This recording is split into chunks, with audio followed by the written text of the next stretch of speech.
जयंती मंगला काली भद्रकाली कपालिनी दुर्गा क्षमा शिवा धात्री स्वाहा स्वधा नमोस्तुते। ओम दुर्गम दुर्गाय नमः। जय माता रानी। दोस्तों, आपके अपने चैनल धर्म साधना में आपका बहुत बहुत स्वागत है। माँ भगवती दुर्गा की कृपा सदैव आप और आपके समस्त परिवार पर बनी रहे। सनातन धर्म में नवरात्रि का बहुत महत्व है। नवरात्रि में माँ दुर्गा की पूजा आराधना हम करते हैं, मंत्रों का जप करते हैं और माँ भगवती दुर्गा को प्रसन्न करने के लिए साधना करते हैं, आराधना करते हैं। देवी भागवत के अनुसार वर्ष भर में 4 नवरात्रि आती हैं, 2 प्रकट नवरात्रि और 2 गुप्त नवरात्रि। जो नवरात्रि आश्विन मास में आती है और चैत्र मास में आती है, उन्हें कहा जाता है प्रकट नवरात्रि। इस नवरात्रि को बहुत ही धूमधाम से मनाते हैं, व्रत धारण करते हैं, जागरण करते हैं, कीर्तन करते हैं। जबकि जो गुप्त नवरात्रि होती है, माघ मास में और आषाढ़ मास में मनाई जाती है। गुप्त नवरात्रि खासतौर पर तांत्रिक साधना के लिए या फिर रहस्यमय जो उपासनाएं होती है उनके लिए मानी जाती है। मतलब साधु, संत, तांत्रिक इत्यादि विशेष रूप में इसे मनाते हैं।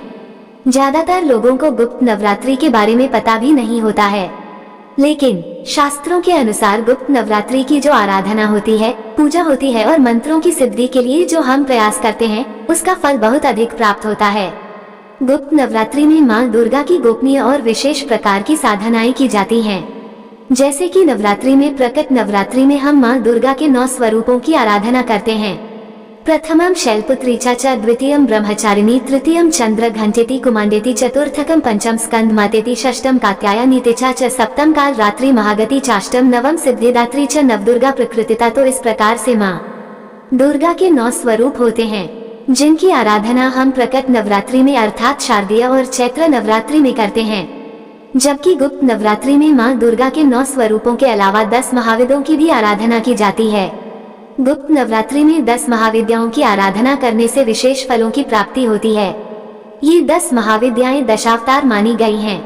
10 महाविद्याएं माँ दुर्गा का ही स्वरूप होती हैं, जो कि समस्त प्रकार की सिद्धियां प्रदान करती हैं। और माँ दुर्गा के इन 10 महाविद्याओं की साधना जो भी मनुष्य करते हैं, उन्हें सभी प्रकार के भौतिक सुखों की प्राप्ति हो जाती है और माँ दुर्गा की कृपा से उन्हें मोक्ष की भी प्राप्ति होती है, तो बंधन से मुक्ति भी मिलती है।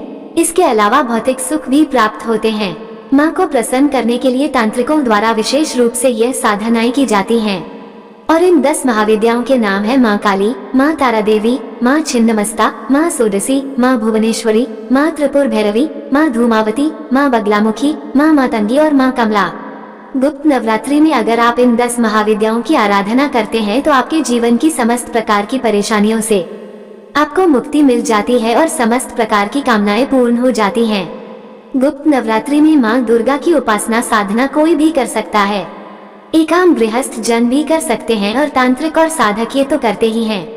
तो आज की वीडियो में आप जानेंगे कि इस बार साल 2025 में आषाढ़ मास की गुप्त नवरात्रि कब से प्रारंभ हो रही है, कब समाप्त हो रही है और व्रत हमें कब से प्रारंभ करना है।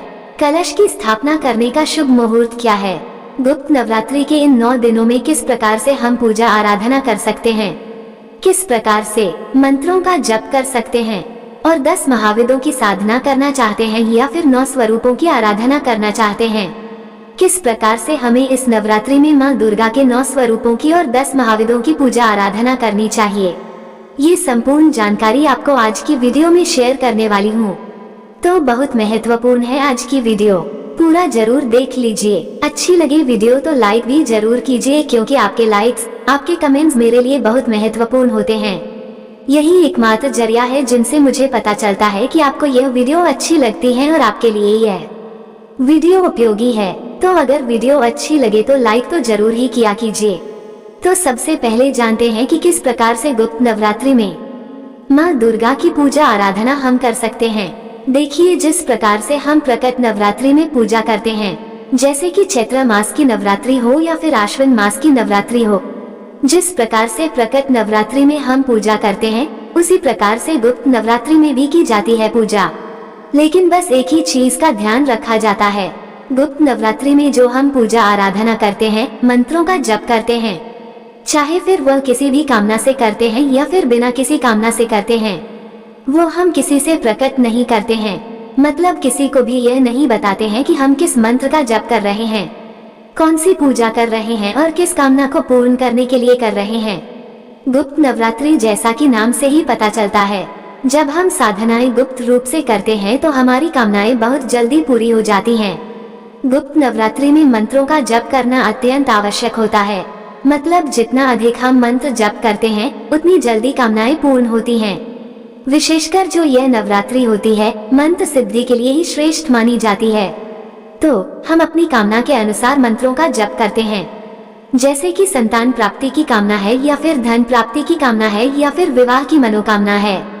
जो भी हमारी कामना होती है उसी के अनुसार हम मंत्र जप करते हैं और एक निश्चित संख्या में संख्या निर्धारित करके मंत्रों का जप हम प्रारंभ करते हैं और पूरे 9 दिन में इन मंत्रों की संख्या को पूर्ण करके और फिर नवरात्रि के अंतिम दिन हवन इत्यादि करके मां को समर्पित करते हैं और उनसे प्रार्थना करते हैं कि हमारी कामना पूर्ण हो जाए।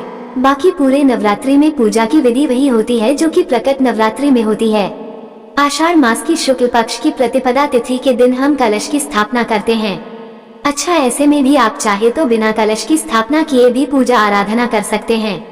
मतलब कलश की स्थापना करना या फिर अखंड दीपक प्रज्वलित करना या फिर ज्वारे बोना आवश्यक नहीं है। ये पूरी तरह से आपकी अपनी इच्छा पर निर्भर करता है। आप चाहे तो कलश की स्थापना कर सकते हैं।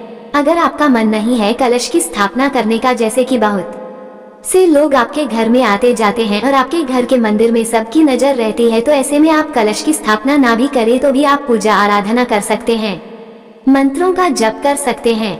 ठीक है, तो कलश की स्थापना, ज्वारी या फिर अखंड दीपदान ये पूरी तरह से आपकी अपनी इच्छा पर निर्भर करता है।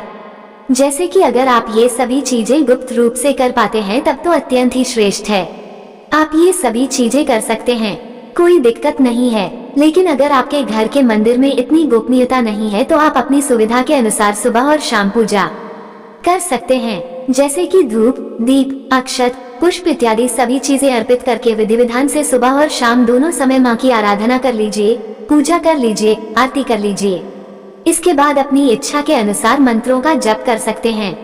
अच्छा, बहुत सारे भक्तों के प्रश्न आते हैं कि क्या इस नवरात्रि में हम व्रत धारण कर सकते हैं? जी हाँ, बिल्कुल कर सकते हैं।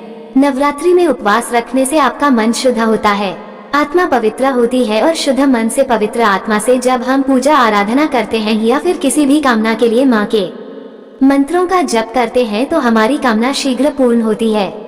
तो अगर आप व्रत धारण करते हैं तब तो अत्यंत ही श्रेष्ठ है।